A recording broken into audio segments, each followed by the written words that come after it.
All right, everybody, welcome in to another episode of the NFL Seekers podcast. Today, we're going to be previewing and predicting week 13 of the NFL season. We've got 6 teams on bye week this week. We had 0 last week because the NFL is weird. It makes 0 sense. But how are you? Big fantasy implications this week, so it's going to be a big week. We got a lot of start-sit decisions we're going to try to decipher for you guys. How are you, Josh? I'm doing good. I'm slightly panicked. I'm gonna try and act cool, calm, and collective, even though I'm a little panicked inside. Big week coming up. But yeah, other than that, we're rolling. We got a late night pod going, so nothing better.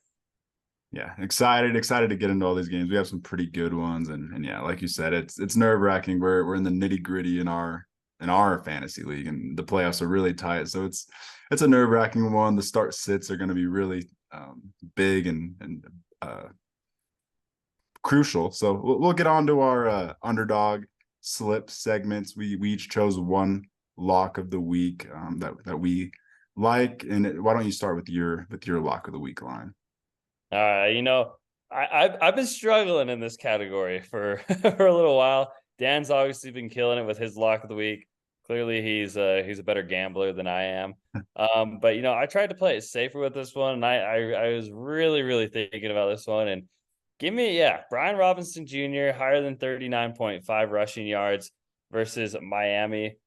Very doable in his last his last 5 games. Brian Robinson has rushed for 53, 73, 38, 63, 59.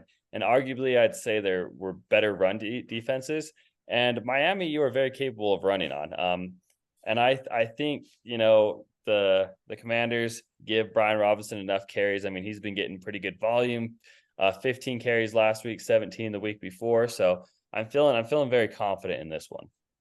Yeah, I like that one. I mean, that line is so low for a player that's actually been playing some pretty good football. I like that a lot. I think Brian Robinson will probably get over on his receiving line as well. So I do like that. And I'll go to my lock of the week here in the middle. It's going to be Zach Moss, the new bell cow starter for the Colts. The main he's going to get the main workload. And last time he played the Titans this season with the main workload, he was the sole bell cow in Indy, and he had 165 rushing yards, 2 touchdowns on 23 attempts, and 2 catches for 30 yards through the air as well. So beautiful from Zach Moss. I definitely see him kind of continuing that dominance on the ground against the Titans.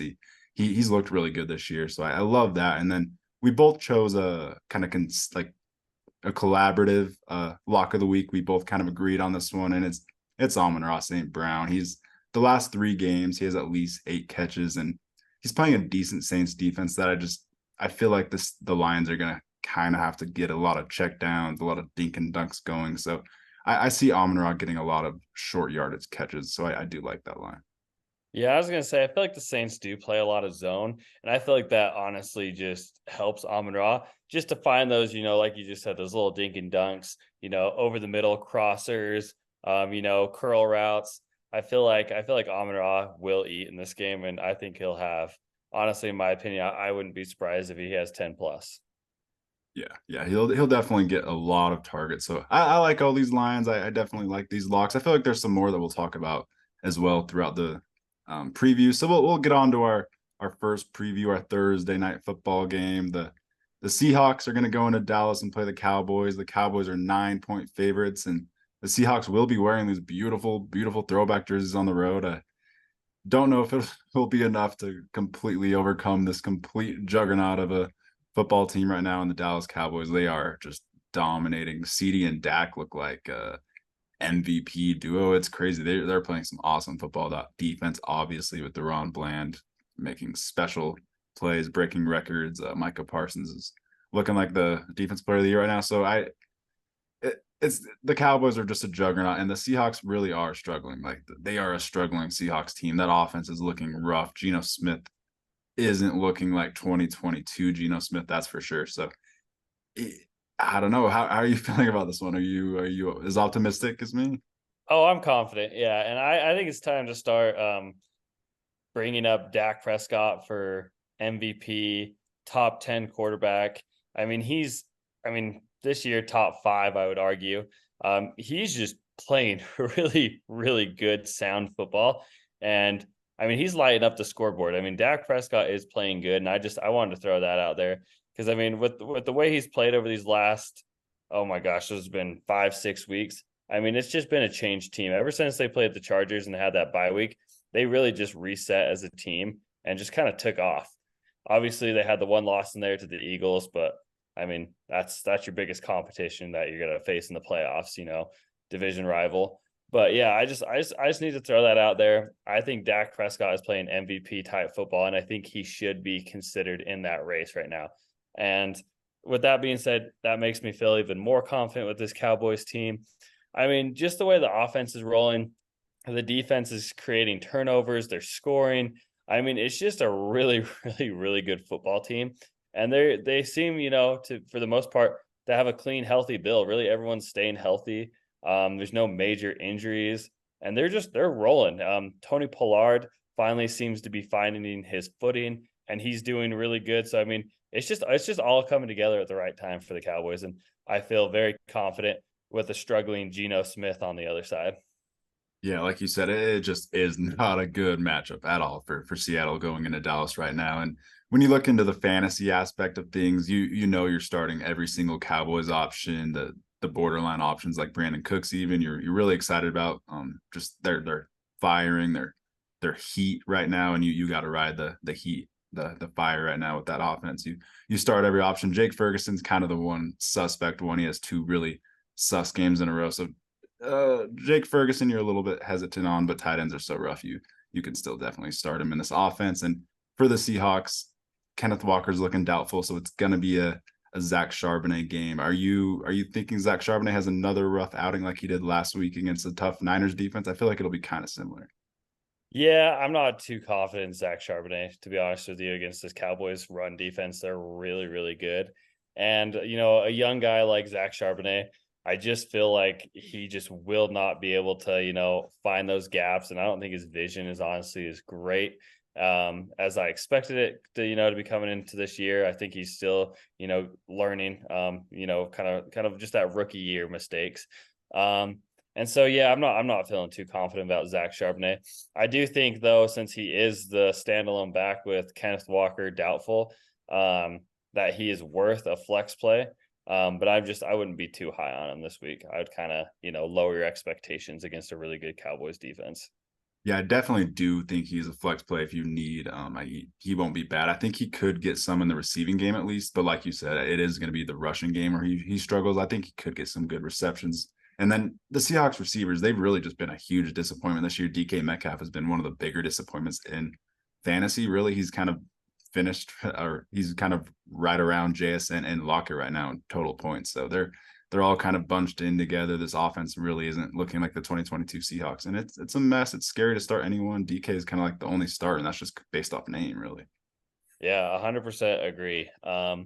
And sorry to circle back to this, but just to push my Dak agenda more, um, Dak has thrown for in the last 6 weeks, he has thrown 3 different times for 4+ touchdowns. So pretty amazing. And he is almost 3,000 yards on the season, 23 TDs to 6 interceptions with the second highest QBR of 75.3. So just pushing that agenda right now. Dak is just playing lights out.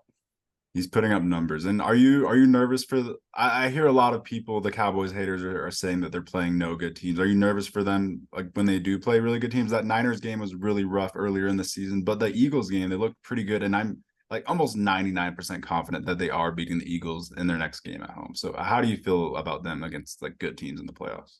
I mean, in my opinion, the Eagles are probably the best team in the league, and the 49ers are right there behind, and the Cowboys are right there.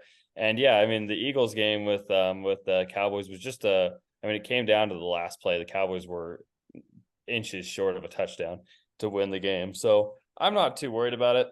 I mean, if you do look at their competition, it has been weaker who they had beat. I mean, it's been I'll just go over their whole season because they have had a pretty easy schedule. But I mean, they've had statement wins, and that's kind of what impresses me. But I mean, Giants, Jets, Cardinals, Patriots, those are all wins except the Cardinals. And then you go to San Francisco, you lose. You come back, you beat the Chargers. That's where your season really turns around. You go beat up on the Rams. Eagles, you lose by a yard. Then you beat the crap out of the Giants again. You beat the crap out of the Panthers, and then you beat the crap out of the. Oh my gosh, they put up 40 points. The amount of times they put up 40 points this year is actually crazy. But yeah, they really do assert themselves against weaker opponents. But I think that will start translating into wins against good teams as well. So I'm not too worried about it. Yeah, they're just completely beating the snot out of anyone. And I honestly kind of see a snot beating in this one. I might even lock this one as my snot beating of the week. And we'll move on. We'll move on to the first of the Sunday games, a really, really fun one. The 6-5 Broncos are going to go into Houston and play the 6-5 Texans. The Texans are 3.5-point home favorites, and it's the hottest team in football right now, coming off a 5-game win streak, going into Houston against the electric, insane CJ Stroud, who's just taken the whole league by storm. It's honestly surreal. Like, just seeing the CJ Stroud discourse, watching him play, it's surreal. He's like a top 3 to 5. He's like a top 2-3 quarterback in the NFL. It is something like I've never seen before. It's crazy stuff. CJ Stroud is him. It's so fun to watch. It's going to be a great matchup. This Broncos defense is playing really, really good football. They're creating a crazy amount of turnovers. So you do love that, and it's going to be a battle in Houston. It's going to be a fun one. I'm so excited. Yeah, this is one I struggled to pick with which way I wanted to go. I feel like the head coaching matchup, the overall skill set matchup just really balances out with each other. Like, these teams actually feel weirdly similar. It just seems like, the difference is CJ Stroud versus Russell Wilson. Sean Payton versus DeMeco Ryans. Both of these defenses are playing actually really good. You both got receivers, you both got running backs that can do it. So this one was really tough, but like I've been saying this whole season, I'm rolling with the Texans. They're my sweetheart team. I can't pick against my boy Stroud, who is a top 3 quarterback in the NFL right now. He's playing too good. But the Broncos 5-game win streak, sadly, I think it comes to an end against this Texans team. However, I think this is going to come down to a 1-score game, possibly a field goal, and I have the Texans just barely beating the Broncos in this one. Yeah, it's going to be a movie. Definitely get out your popcorn. This will be a really, really fun game. I might be biased, but it's definitely going to be one of the more fun games to watch this week for sure. I won't say the most fun game, because there's one we'll talk about here in a little bit. But yeah, this game, I'm just going to say I'm going to pick the Broncos. I'm going to go against you. I might be biased again, but I just think that they're playing some really, really good football. Sean Payton has kind of just done a masterclass the last few weeks. He's just getting all these guys to buy in after that terrible, terrible start, getting embarrassed by the Chiefs on Thursday Night Football, and they completely turned around since then. So I do think that they're going to keep it rolling in Houston. Stroud has been a little bit prone to turnovers lately, and the Broncos have been creating turnovers at a historic rate the last few weeks. So I do think that they kind of create some havoc, and turnovers are like a pretty volatile stat. So they're hard to predict. If the Broncos don't create any turnovers, that I could see the Texans winning this one by, a good amount. But I do just think that the Broncos defense is so just stingy, so physical. I do think they're going to have some big game-changing plays. And in the end, Russell Wilson's just been playing such good, safe, serviceable football that complements that style of football well. So I do think the Broncos come out with the win, but it's going to be such a good game. It'll be like a 3-point game either way. Oh yeah, I'm super excited, and I really hope this one turns into like a shootout. I'd love to see these two go at it, and I hope it turns into an air raid, and I hope it's just a lot of passing touchdowns going through the air. Those are my favorite kind of shows, and this really could be. I feel like these teams will just take advantage of each other really good, and I feel like both DeMeco Ryans and Sean Payton will have a really good game plan going into this. So I don't think you're being biased. I think this will be one of the games of the week. And when you look into fantasy for the Texans, I do think Devin Singletary is a decent flex play with Dameon Pierce back. Even they've kind of shown that Devin Singletary is their guy, and the Broncos' run defense is their one kind of suspect thing in their their defense, even though it has tightened up. I could see Devin Singletary actually having a decent game in this one. And then the Texans receivers, you fire up Nico Collins and Tank Dell every week, no matter who they're playing, even in the tough matchup against Patrick Surtain. I definitely think one of them will be able to get theirs. Are you starting Noah Brown, or what are you feeling on Noah Brown? It's weird because of the injury situation. He hasn't played in 2 weeks now, so it's just confusing, honestly. It really, because I mean, I'll be honest, I am a Noah Brown fantasy owner. And I really don't know where to sit with him. I don't know. I mean, it just depends on the situation I guess you're in. As of right now, I am sitting Noah Brown. The few weeks off kind of scares me. Also, Nico Collins being back and healthy scares me. So I feel like that takes a lot of looks away from Noah Brown. But at the same time, it seems like Pat Surtain will either be shadowing Nico Collins or Tank Dell. And so then you feel like, no, you might, Noah Brown might have the more favorable matchup. And Noah Brown is a deep threat guy and can get down the field. So, you could see a home run hit out of him. And so I would say he's borderline flex. Obviously, he's still questionable going into this game. So just monitor that. But I mean, he could be a borderline flex play with a big play potential that could definitely get you some fantasy points. Yeah, he's definitely a dart throw depending on your situation. We saw what he did the last few weeks he played. He was pretty dang electric. And CJ Stroud is a start moving forward every week for the next decade. He's a start in fantasy. You love to see it for Stroud. And then for the Broncos, it's Javonte and Sutton, and then Russ if you need. I think Russ will be good. I think the quarterbacks will both be good in this one. Yep. I think you start both quarterbacks, and you're going to be happy with the output of both. All right. And that we'll get on to the next 1:00 game on Sunday. The Chargers are going to go into New England and play the Patriots. The Chargers are 5.5-point road favorites. And I did want to shout out this man right here on the graphic, Michael Onwenu. He's really had a resurgence and a really, really good season after moving to right tackle. He's been an absolute rock. So hopefully we get to see him match up on Khalil Mack, even though I know Mack likes to line up on the other side, but hopefully Mack moves around because that'll be a fantastic matchup. I honestly just wanted to shout that out. And I do want to shout out the Patriots are wearing the throwback uniforms, the beautiful red ones. And I don't know what it is, but teams love wearing their throwbacks against the Chargers. But how are you feeling on this one? You know what? In a weird way, I'm just going to say it just because I have no expectations for the Chargers or the Patriots at all. Seems like the Patriots are a team that wants to lose. Because the Patriots do every time the Chargers play them, the Patriots beat them up for whatever reason. But the Patriots are in a tank mode, and I'm going to go with my conspiracy of the Patriots want to lose. And so I'm going to lock this in as my bloody murder game of the week. Brandon Staley's job is on the line. He's on the hot seat. Everyone's job is on the hot seat for the Chargers right now, and they really just got to come out here and win this game, and they got to win it in a dominant fashion. And especially when you're going to be playing against a quarterback like Bailey Zappi, who is the same as Mac Jones, but I'd argue a little worse. And so I think this Chargers defense will have a good game plan, and I think they'll give the Patriots, a butt whipping. And so I'm going to lock this in for my Michael Myers game of the week. All right, he's locking his own Chargers in as the Michael Myers game of the week. That I definitely agree. Like the Chargers will win this game just solely based off their offense. Their offense is light years ahead of the Patriots. It's comically not even close.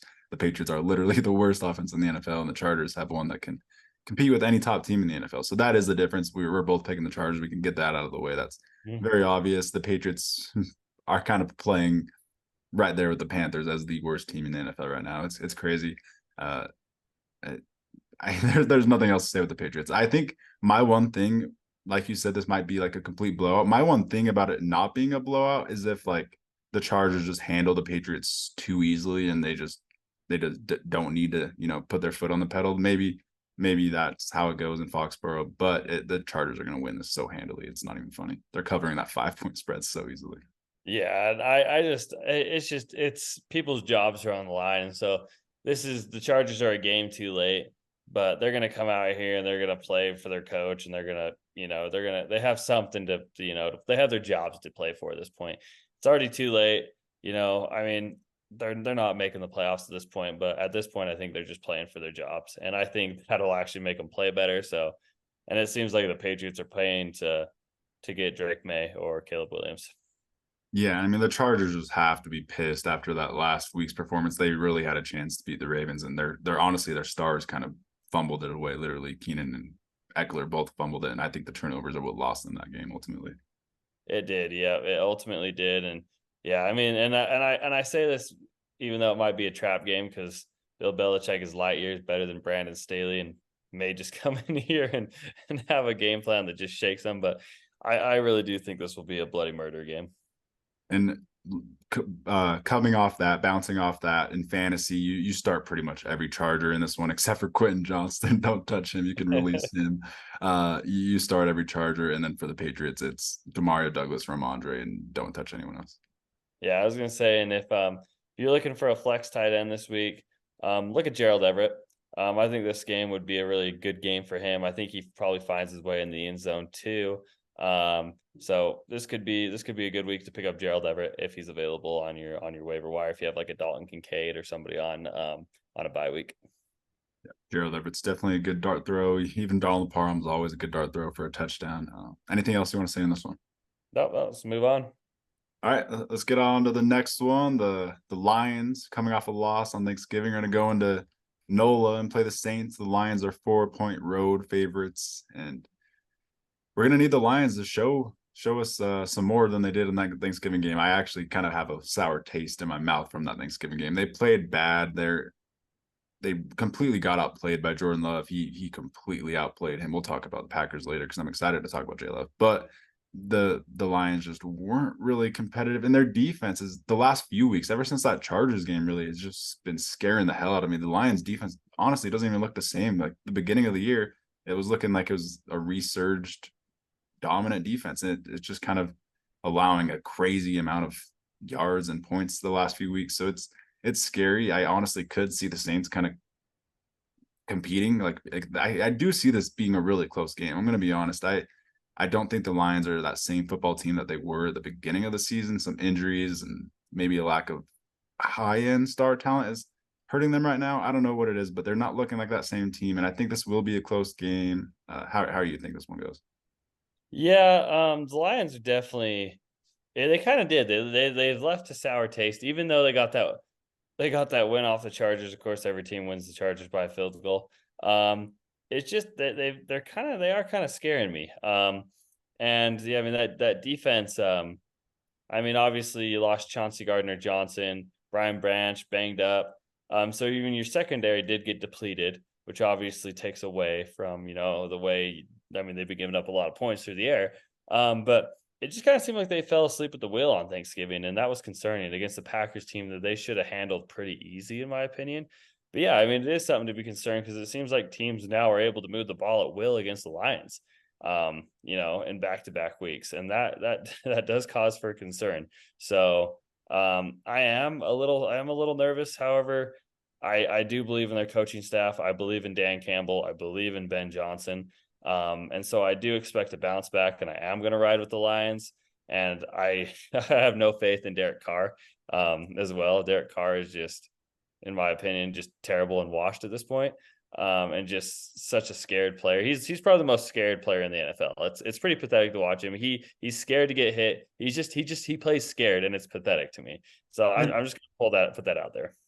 Like bouncing off him being the most scared player in the NFL, you can see it every snap, but he is the most scared player in NFL history in the red zone as well. In the red zone, he is just a deer in the headlights. Like that pick that he threw to Jesse Bates, it was just straight up just stupid. It was just stupid. It was just panic, and he He's literally so worried. he Yeah, gets scared. he's so scared of being hit, and it was kind of funny because me being a Chargers fan and him being in the division so long, it was just so funny because everyone knew it. Everyone knew he's scared. Every time the Chargers would go and play him, Joey Bosa would go, as long as we hit Derek Carr a couple times, he's gonna curl up in a ball and he's not gonna know what to do. And that's exactly what he does every week in the NFL. It just seems like he's too scared to play the sport. And so I'm gonna preach this, but freaking put in Jameis. He gives you a better chance to win. Even if he throws some dumb picks, Jameis is still gonna put up 2-3 touchdowns, and he's gonna push the ball down the field to Olave, to Raheed Shaheed, and he's gonna move the ball, and this offense is gonna be more electric for it. And I would rather him, throw one more pick or whatever than Derek Carr because they're going to score more touchdowns. And he moves the ball better than Derek Carr. And Derek Carr, I can't take him seriously anymore just because he is so scared. It's unfortunate. It honestly feels like the Saints completely crippled themselves with that investment. Like that is crippling. That's going to be a problem moving forward in the offseason, especially. But in fantasy, let's move into the fantasy aspect of things. I do think that Alvin Kamara, speaking of check down Carr, with the condensed targets right now, with Rashid Shaheed being out, with Chris Olave being questionable with a concussion, I do think check down Carr will just completely feed Kamara. So I was gonna say in our underdog slips, take his over for receiving. His line isn't out right now, so we didn't add it. But take Kamara's receptions over. It's gonna be a lock. He's gonna be throwing so many check downs. Olave was limited in practice today, by the way, so monitor that for fantasy. But yeah, you're starting Kamara. You're starting Olave, obviously, if he's playing. He looked so electric at the beginning of last week before going out with that injury, and then Taysom Hill if you really want. Taysom Hill, Juwan Johnson, just because of the condensed targets, I guess. But that's about it. Unless am I blanking someone? No, because Rashid Shaheed's hurt, Michael Thomas is out. So yeah, there's literally no one for the Lions, and then for the Saints, and then for the Lions, it's Amon-Ra, Gibbs, Montgomery. You know what you're doing. Yeah, you don't have to worry, Laporta. You know you're starting on the Lions. I'm just gonna throw this out here. What do you think about A.T. Perry if Olave doesn't go?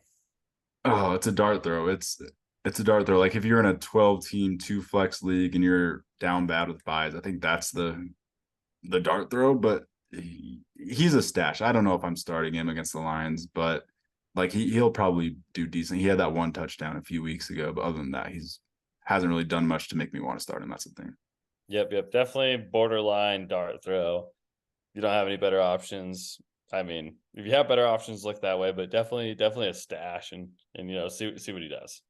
Yeah, but keep an eye on it with all the injuries. He'll definitely be decent. And we'll get on to the next one. The Colts are gonna go into Tennessee and play the Titans, AFC South matchup. The Colts are 1-point road favorites, and the Colts, they're 6-5. They're sitting in the wild card right now in the AFC. They should definitely win this game. They definitely should win this game against a kind of a struggling offense.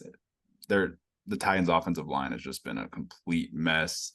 The Colts should win this game. However, I will say the one kind of way that the Titans would win this game, I think, is the Colts' run defense since Grover Stewart got hurt has kind of been abysmal. So I do think that if Derrick Henry has a vintage Derrick Henry game, that's their one chance at winning at home. But other than that, the Titans have just been so inept on offense because the offensive line especially is just making it impossible. It's hard to even evaluate Will Levis because the offensive line is so bad, and it's rough. The Colts are playing good football though. So yeah, I'm gonna roll with the Colts in this one. The Titans are just there's just I don't know. I feel like the Colts. I'm gonna say between these two teams, the Colts are the team with the identity at this point. The Titans aren't. And so ultimately that's what gives me the confidence to pick the Colts is because there's this frisky borderline team that no one wants to play, and they play everyone hard every single week.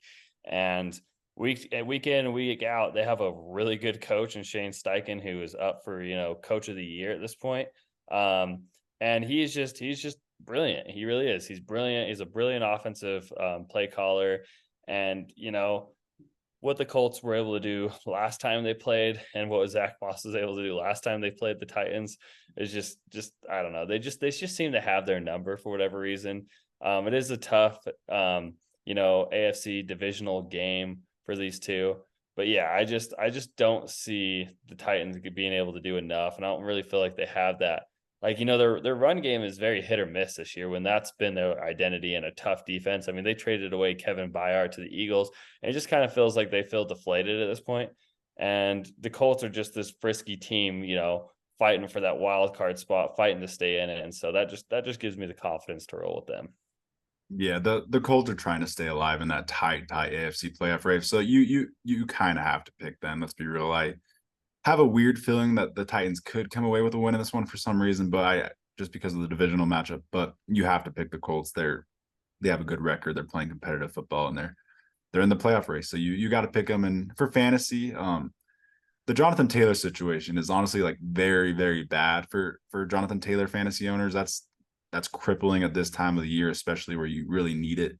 You're going to need him, and he's going to be coming back at a pretty bad time, maybe like fantasy championship week. So that's a disaster. But that translates to Zach Moss kind of being the league winner in fantasy football this year. He might be that player that we look back on in 2024 and say Zach Moss was the 2023 league winner in fantasy football. So I do kind of get those vibes, and he's going to go off in this game especially. Yeah, I mean, if you still if somebody happened to drop Zach Moss in your league after Jonathan Taylor started taking the bulk of carries, and you're able to get him, or we're able to get him, yeah, I mean, he at this point he's league winning. He was running back 6 when Jonathan Taylor was out, and so just expect those numbers to be put right back up. I mean, he's going to be electric. The way Shane Steichen runs his offense is very running back friendly, and Zach Moss is going to be probably the best fantasy option for the Colts moving forward. Obviously, I think you can start Josh Downs as a flex play. Michael Pittman's a must start. And yeah, you know who you're rolling with on the Colts. And then yeah, from a fantasy aspect for the Titans, I think it's Derrick Henry and Hopkins is a borderline flex. I mean, how are we feeling about Hopkins? You never know. It could be a good week, it could be a bad week. It's really hit or miss.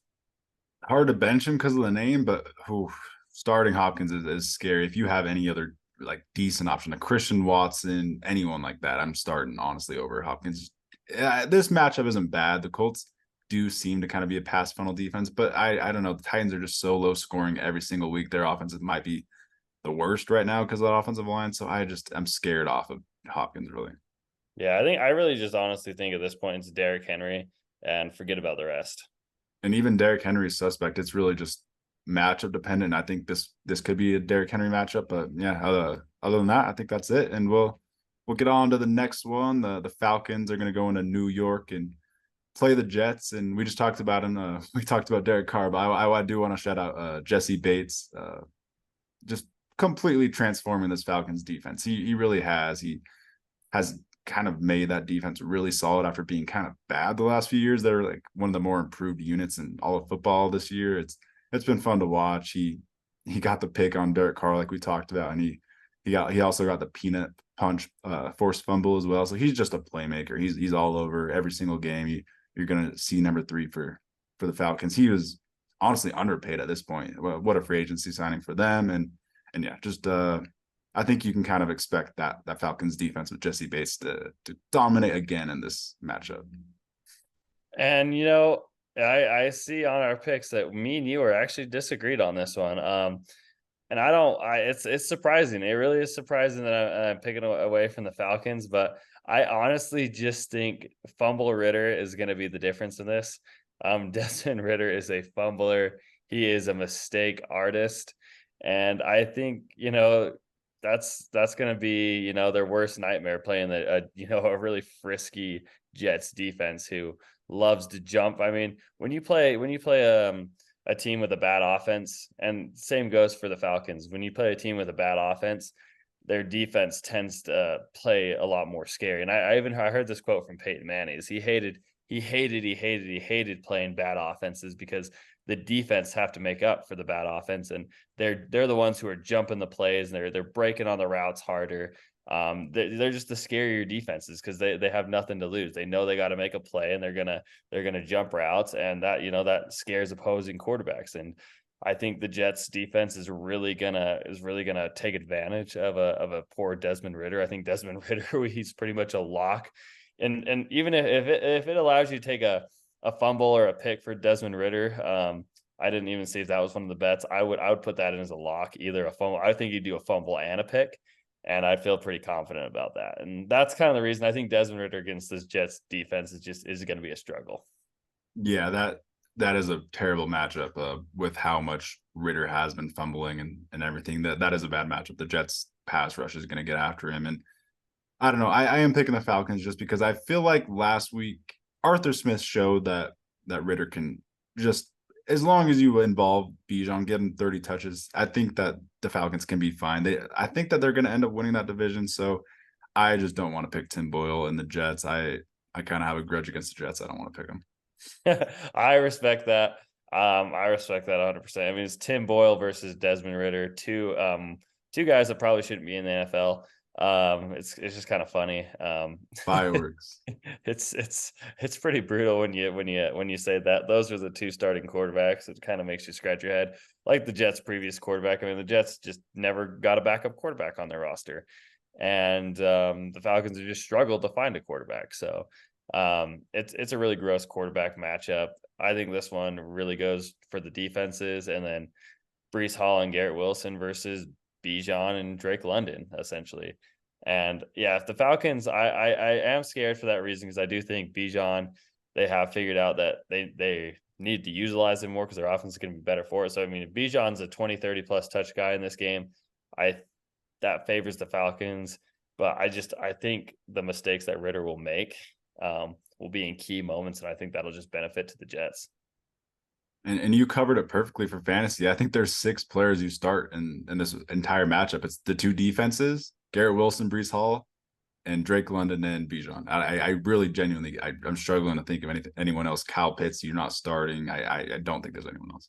No, that's it. You're starting those guys. You're starting both defenses because you're just banking on the offenses to make a mistake. And then obviously you have to start the star players and hope for upside there.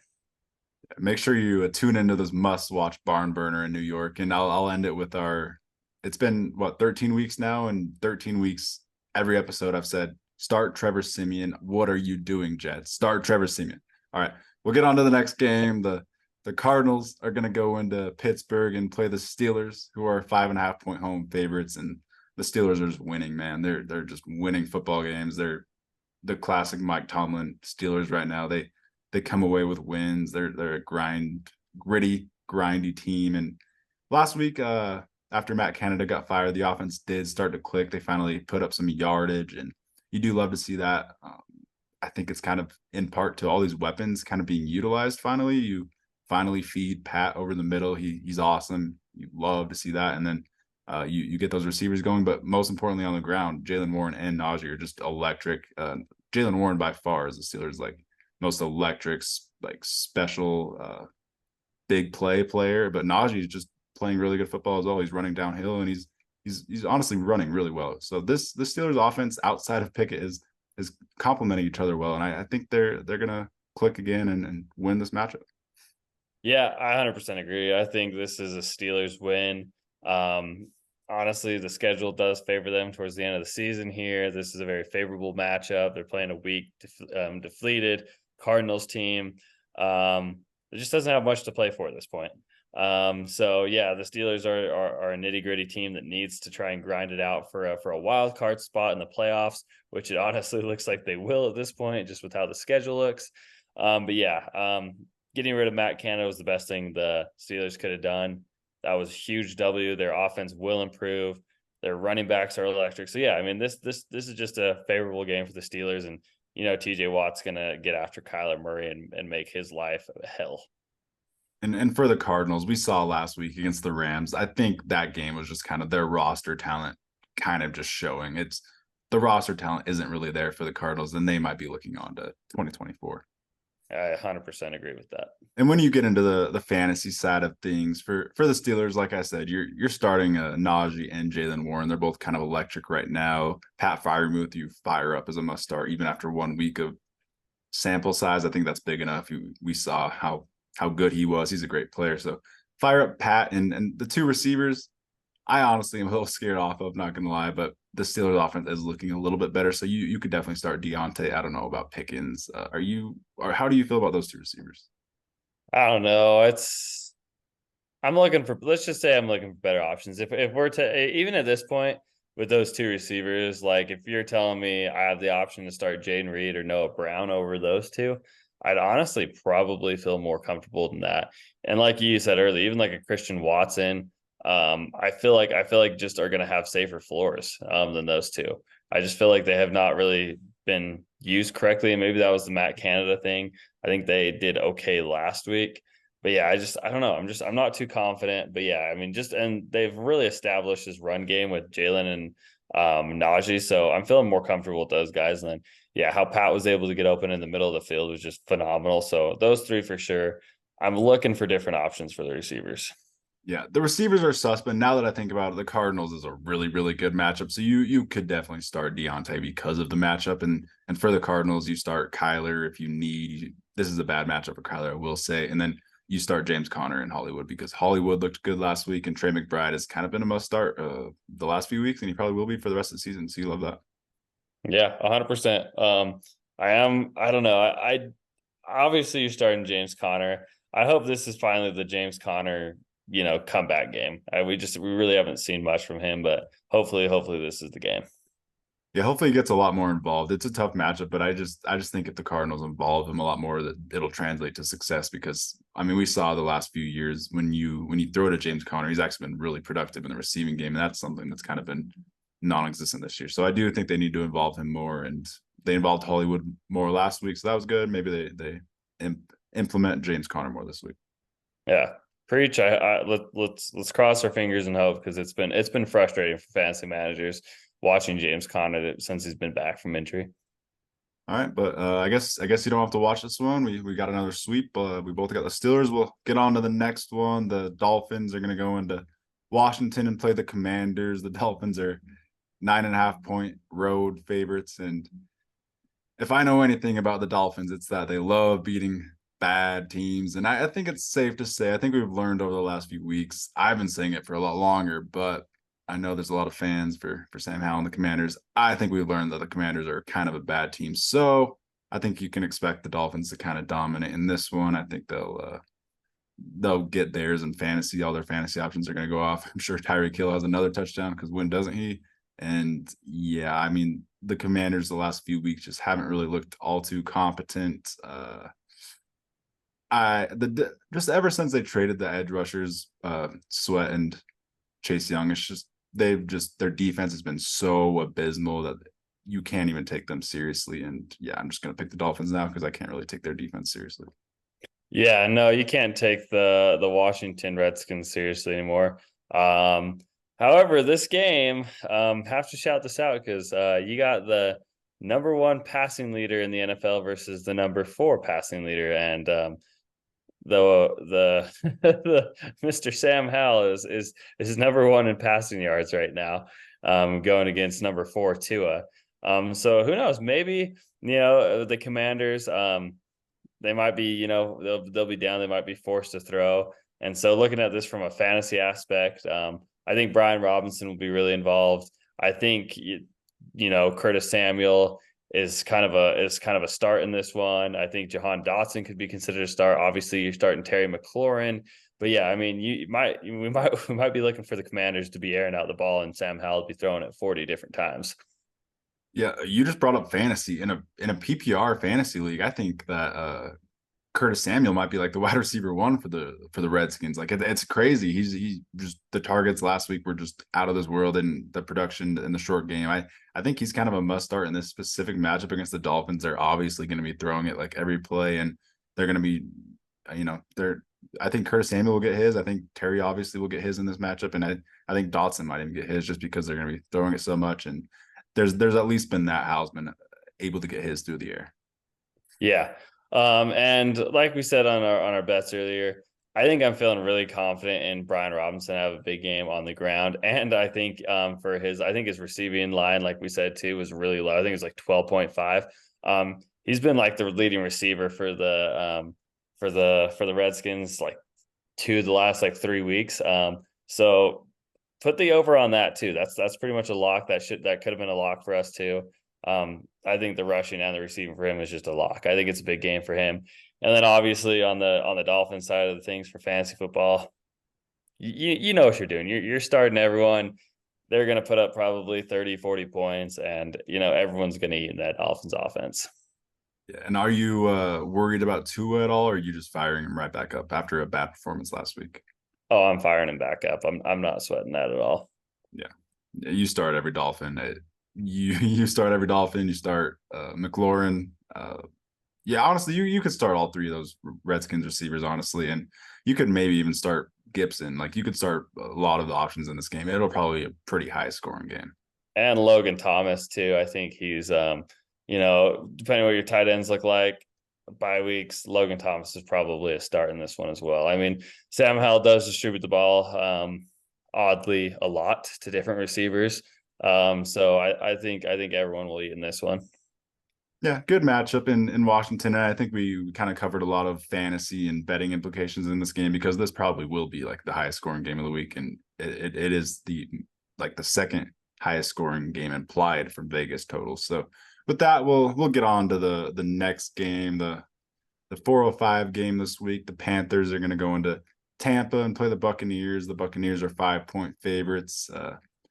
NFC South division game, and I don't know. I could kind of see Bryce Young kind of like what he did against the Texans. You kind of felt that he was going to have a really good performance against CJ Stroud because he kind of had to, and it kind of feels like Bryce Young has to have another good performance here after Wright getting fired and everything, a division opponent. But the Buccaneers have been honestly playing really good football. Baker is playing respectable football for sure. He's playing hard and not really the safest, but he's playing hard and he's throwing it good to Mike Evans and Godwin. So you like to see that, and this will be a good divisional matchup. No, I'm going to pick on the Panthers one of these times and get it right. And so I'm going to continue my trend because I have full faith in once you fire a head coach, you have to win the next game. And that usually, for whatever odd reason, because no team knows how to really game plan against you, because I mean, you kind of change up your whole offense and you have a whole different mindset going into this week. And so I think this will be a trap game for the Buccaneers. And it feels like the Panthers have to get more than one win, and Bryce Young needs to get this win, like you said. And so I feel Panthers winning this one, and I've taken them a couple weeks and been wrong, and I think I'll continue to do so until I just get it right once. Funny because I set this up like it was going to be a big trap game for the Buccaneers, but I am going to pick the Buccaneers. I do just think that they're playing solid football. I picked them to beat the Colts last week. It backfired. Hopefully it doesn't backfire this week at home, but I do think they can come away with this win. Their defense has been playing solid. I hope that it can be solid enough to overcome Bryce Young and this new Panthers coaching staff. It'll be interesting to see how the offense looks, how they honestly like distribute the ball to all these. I guess not all these weapons. It's like 2 weapons, but yeah, it'll just be interesting to see. It's kind of hard to predict what the Panthers are going to do because we don't even really know their coach. Yeah, who is their coach? It's Thomas Brown, I believe. I believe. Well, he's the play caller and the offensive coordinator, so I assumed that like Thomas Brown is going to be the. I don't know who is the acting interim head coach. I'm not going to lie. Let me I'm actually just curious because I was wondering that, and I feel like I didn't even hear any news on it. Me neither. I know I heard Ben Johnson, Lions Ben Johnson is a potential Frank Wright replacement for the end of the season, which of course we knew that they pursued him last offseason, and then he ultimately decided to go back to the Lions. The interim coach is Chris Tabor. I honestly don't know who it is, so it'll kind of just be Thomas Brown running stuff, calling the plays, and yeah. Chris Tabor. Chris Tabor is an American football coach who's the special teams coordinator and interim head coach with the Carolina Panthers. What is his? Yeah, I've never heard of this guy. Versace vibes. Yeah, this is interesting, but Chris Tabor's going to get his first win as an interim head coach, and in my opinion, in his first game, it'll probably be his only win. So, first game, head coach vibes. I'm riding with the Panthers. Inspirational. And when you look into the fantasy aspect of things, I think Mike Evans has a game. He always has a game every week at this point. In this matchup, Mike Evans is going to go off. He went off against the Panthers last year, like off. He had a crazy game. So I do think Mike Evans is a must start. Chris Godwin has been a little bit sus. He's getting like the same amount of targets as Mike Evans, but Mike Evans has just been a beast, like a god with all of his targets, and he's making the most out of them, scoring touchdowns. So Chris Godwin's a little bit scarier. Rachaad White, you're firing up as a must start though, and for the Panthers, you're scared to start literally anyone for maybe Adam Thielen, but big game for Thielen coming up. Feeling it. I'm saying start Adam Thielen, Chris Tabor. Big first game. Big game for Adam Thielen. 3 touchdowns for Bryce Young. borderline flex play. Right. Borderline flex play for a quarterback. I have to roll with my prediction. Jonathan Mingo, 2 touchdowns. Let's go. Let's just throw that out there. I guess you guys are just gonna have to watch this one because we really disagree on this one. We're completely on the opposite side of things in this game. But yeah, we'll get on to the next one. This is the game I alluded to earlier in the episode as the best game of the week, the by far. Just how is this not a primetime matchup? Like, I cannot believe this game is not on primetime. No clue how it isn't. But the Niners want revenge. It's the NFC Championship revenge game for the Niners. They're going to go into Philly, and they're 3-point road favorites. That's pretty crazy. The 49ers who lost to the Eagles last year, who have 3 losses. The Eagles are coming off a big win. They're hot, best record in the NFL. The Niners are 3-point road favorites, and I think that just shows you how good they're playing right now with all their players back healthy. They're firing on all cylinders, and they're dominant, but the Eagles are dominant too. We saw last week against the Bills. Hurts is just playing god tier football, and he looks like an alien out there. It's going to be an awesome one. You know what? Vegas knows something. That's what I'm going to put up, and that has completely changed. Now hearing that the 49ers are favorites, just the eeriness of Vegas and whatever wizardry stuff that they know, I'm going to have to change my original vote from the Eagles to the 49ers. I'm just going to put that out here because now it just feels like, the Eagles are coming off 2 big wins against the Chiefs and the Bills. And for them to knock off the 49ers for 3 straight weeks just seems immaculate and almost impossible to beat those 3 teams, which obviously could be done. But with how the 49ers are playing and with them being favored in this, I am now locking and changing my pick to the 49ers because whatever Vegas says, like a game like this, they know something, and whatever their wizard magic that they have, I'm going to roll with Vegas on this one.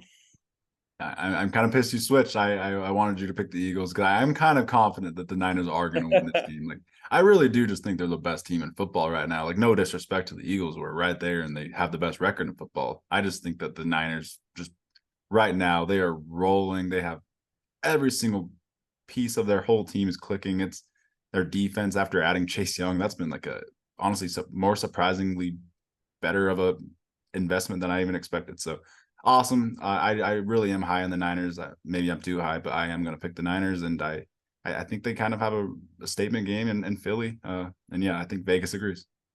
Yeah, I was totally rolling with Philly until I just saw that Vegas had 49ers at -3.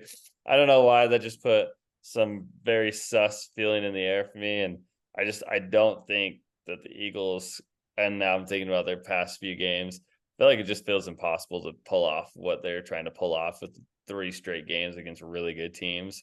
But yeah, I mean, the 49ers are just rocking and rolling. They seem to be healthy and fresh. I mean, both of these teams just seem to have immaculate injury luck. It just seems like, I mean, obviously the 49ers struggled a little bit in the season, but they're healthy at the right time. Trent Williams is back. Deebo Samuel's back. Obviously shows you how big of a difference those 2 make. And yeah, I mean, the 49ers are just getting hot at the right time. The Eagles have been hot. They've stayed hot.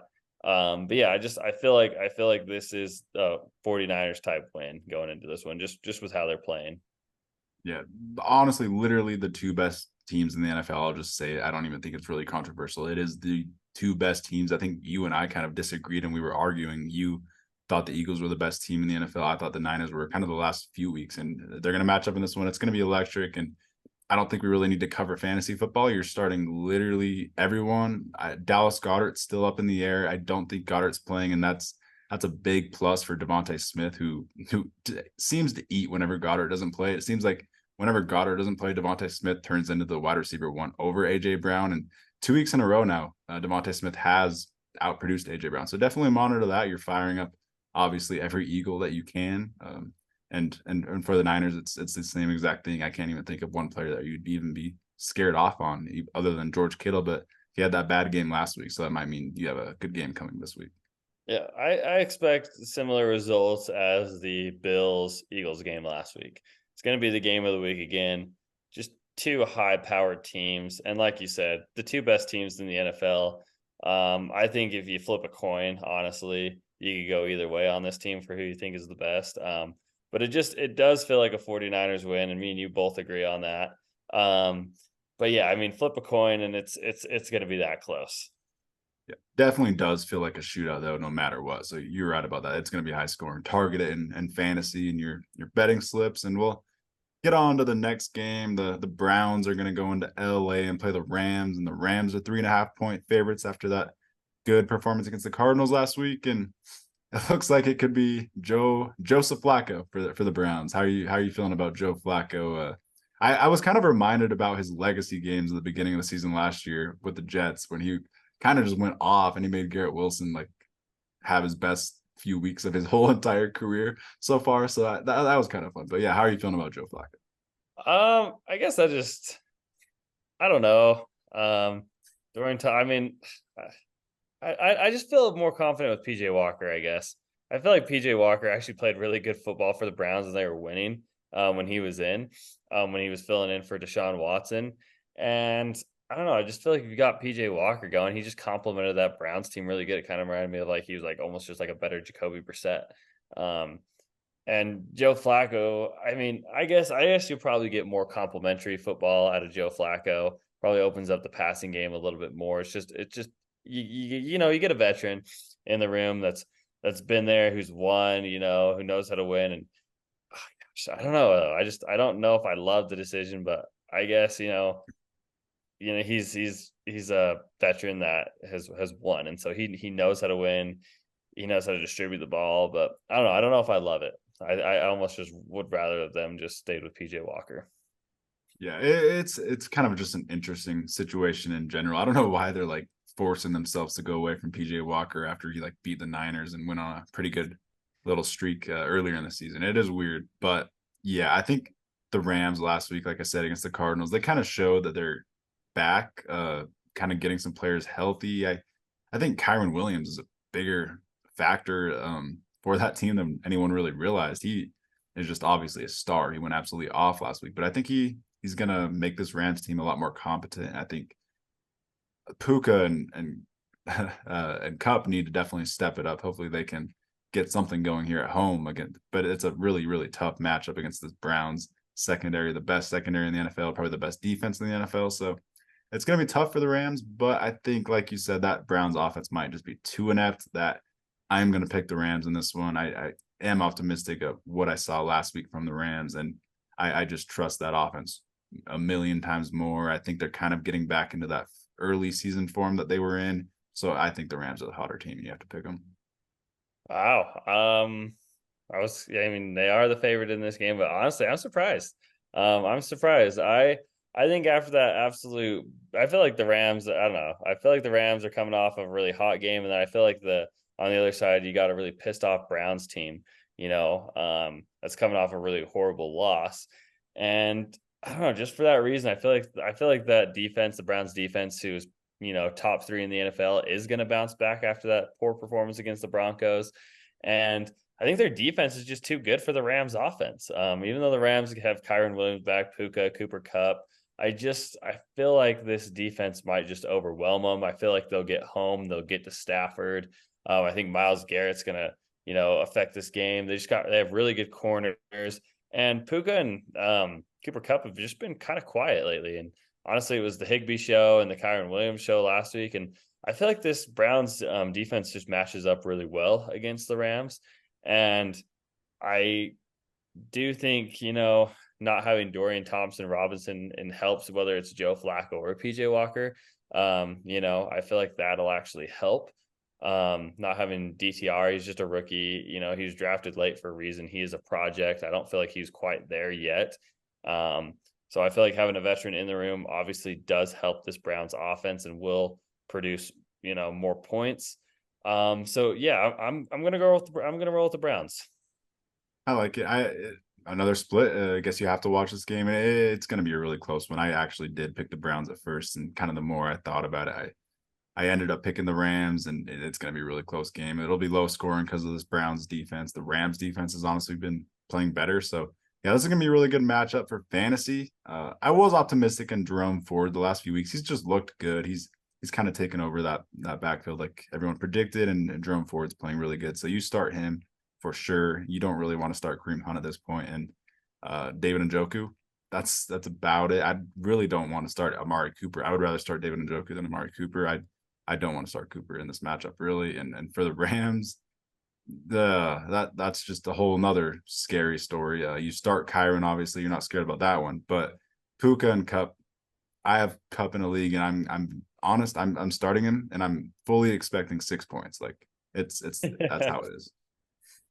Especially against a really, really good secondary.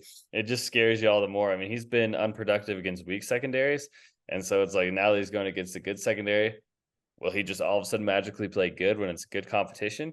Maybe. But yeah, I mean, I think, you have to start Cup. You don't have a choice. You have to start him because he's been one of the best receivers in the NFL the last couple of years.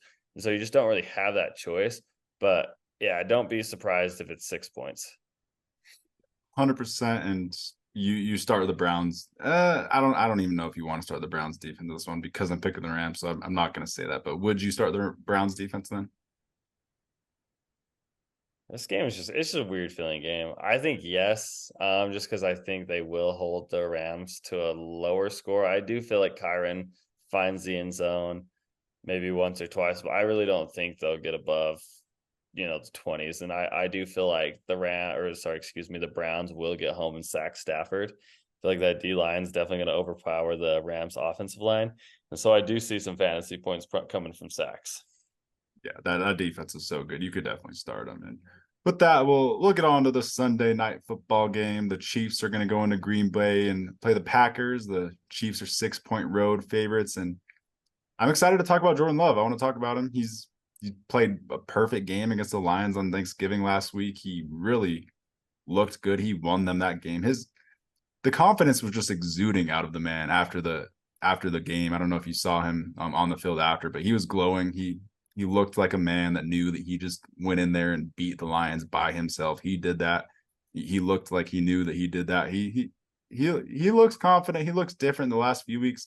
Even in that Chargers game, he looked sharp. I mean, they ended up winning, so obviously. But yeah, I just think that Jordan Love's playing a lot better, and kind of makes sense that the youngest team in the NFL, the Green Bay Packers, are starting to click here mid-season, and they're playing good football. And I really genuinely think that they're gonna kind of push the Seahawks out of the playoffs. I think the Packers are going to make a little playoff push here, and then they're playing the Chiefs, who are just handily beating everyone. They're kind of just running the ball nonchalantly, not really showing their hand and not really showing their playbook and winning. So it's going to be a good one. Yeah, this should be a really good game. I mean, the Packers coming off 2 straight wins against I don't know if you consider the Chargers good. I mean, a very talented roster. So I mean, you have Jordan Love having his statement game against the Chargers, going for 300 yards in his first time in his career, along with 2 touchdowns, and having a 67% completion percentage. His actually QBR was a little lower in that game. It was 56. But then he just absolutely has probably the best game of his career, where he was just the most surgical he's ever been. And then going 22 of 32 for 268, 68.8 completion percentage. His average depth of throw was 8.4, which is higher than it's been all season. He goes for 3 touchdowns, no interceptions. He wasn't sacked. It just really seems like this Packers offense is just really clicking. The young players, Jaden Reed starting to really step up. Devontae Wicks, Christian Watson's finally finding his footing, and it just seems like they're kind of finding their identity right now. And like we said, they are one of the youngest teams. Or are they the youngest team in the NFL? They might be. The The youngest team, yeah. And even on defense, I mean, Rashawn Gary, really solidifying himself against one of the best offensive lines in football, and having 3 sacks is just absolutely crazy. So, yeah, the Packers are a scary team right now. However, that being said, run first, Chiefs. As I just absolutely went off, hyping the Packers up. I'm not going against the Chiefs in this one. The Chiefs, if they're run first because they know they can be, but if Patrick Mahomes needs to throw it and him and Kelsey need to take over, they will. And I have no doubt the Chiefs will find a way to win this one. Might be closer than we think, but they'll find a way. I set it up earlier, and I'm gonna pick the Packers. I'm gonna go with Ooh, another disagreement here. I'm gonna pick the Packers. I I like it. just have a feeling in Lambeau, Sunday Night Football, the Chiefs have looked like complete shit to me. I really just haven't really been too confident at all. They're not the same electric team. They're kind of a defensive team that's playing careful on offense to keep that defense. They're not as good as they have been these past years. They are not the best team in the NFL. And I'm going to say that even, they have one of the better records in the AFC. They're not one of the best teams in the NFL. I'm just going to point that out. They're really not. Yeah, Spagnuolo has the defense playing good, and that makes them, a top AFC contender. But yeah, they aren't the best team in the NFL because they just don't have that dynamism on offense. They're just not clicking. They aren't even trying to click. They're not even trying to build a chemistry with Patrick Mahomes and Rashee Rice downfield. They're only going to throw screens to Rashee Rice his whole career, apparently. So it's just interesting what's going on in Kansas City, and I'm going to punish them by picking the Packers. I'm gonna roll with the Flames, the hot hand, Jordan Love, my boy. I'm gonna pick J Love, and I think that confidence exudes even more. I love it. I honestly love that. I love that you're rolling with the Packers. I wish I had the confidence to do that. So I respect you for that. It's going to be a great game. And then obviously from the fantasy aspects, I think we could see a higher scoring game, Obviously who you're starting with the Chiefs. You got their few players and see Patty, Kelsey, Rashee Rice, and Isaiah Pacheco. I don't really think anyone else you should consider. I don't really just Justin Watson. And then from the Packers side of things, I think you can feel confident in starting a Jaden Reed. I think you can feel confident almost in like a borderline Devontae Wicks, and then Christian Watson, Aaron Jones. I think he's still questionable, right? We don't know if he's for sure going to play. But if he does play, I think you do fire up Aaron Jones. If not, I think AJ Dillon would be a fine start just because of volumes there. But yeah, I mean, overall should be a pretty fun, high scoring game. Yeah, you worded all the fantasy aspects perfectly. I will say I think that Jaden Reed and Christian Watson are interesting starts. I'm pretty intrigued by them both.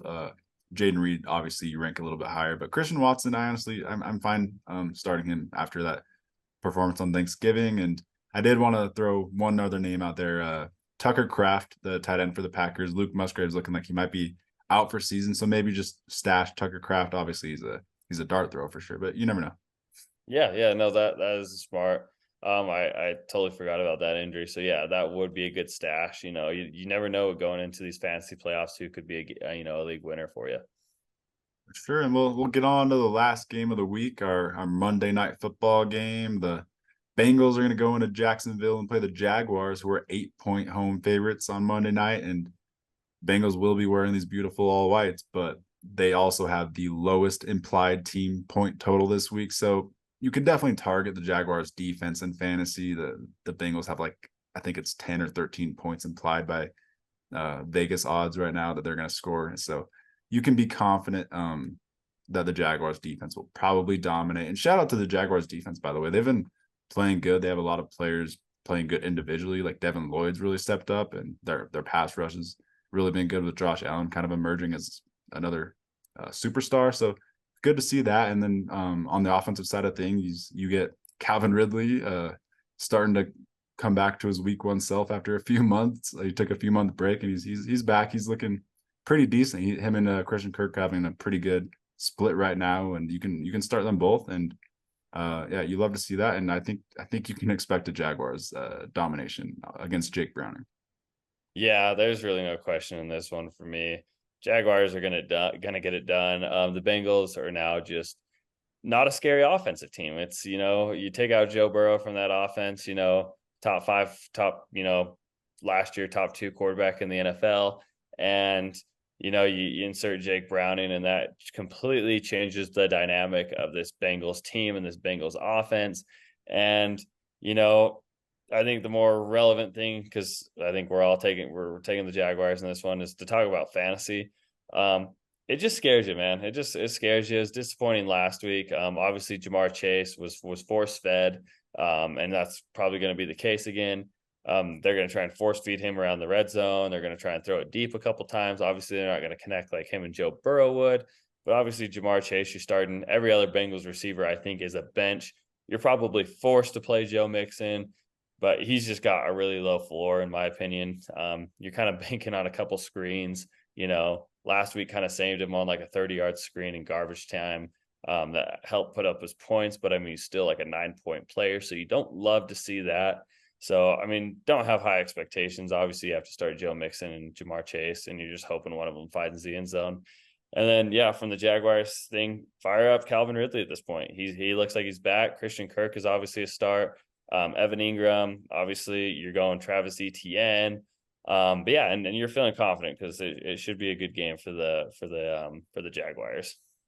Yeah, the Jags fantasy options are very clear. You're starting all of them, and yeah, the conversation is the Bengals. It is a really hard conversation. They do have like I said, the lowest implied team point total this week, so you can't expect a electric offensive performance. And yeah, it is just Mixon and Chase, and you're throwing a dart, hoping that they score a touchdown. Because, like you said, they're going to get force fed. They have to force feed Mixon and Chase. They have literally no other choice. It's just, can they take advantage of those opportunities? They kind of did last week off of like some tipped passes, and like you said, that screen pass at the end, and yeah, hopefully they can kind of get some cheese plays like that in this for fantasy purposes. Yeah, I mean, you hope the Bengals and Zach Taylor, they just take advantage of, let's work on those easy throws. Let's work on those slants, work on those screens. Let's first, second down, let's just do the dink and dunks and see if we can't move down the field. And that's kind of where you're hoping, Joe Mixon and Jamar Chase get those points.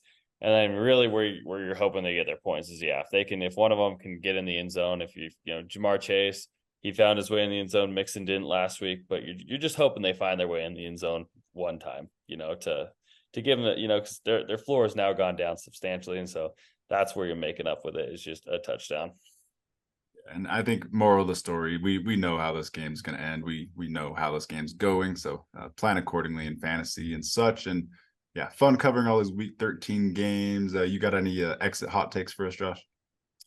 I had a pretty bold hot take last week with my Thanksgiving hot take, but would be a good one. Let's put you on the spot here. Let's go Bryce Young legacy game, 2 passing touchdowns and a rushing touchdown in a big win. Both of his passing touchdowns to Jonathan Mingo? Yes, 2 passing touchdowns to Jonathan Mingo and a rushing touchdown for Bryce Young's statement game with forgot the coach's name, with Taper, in a big win.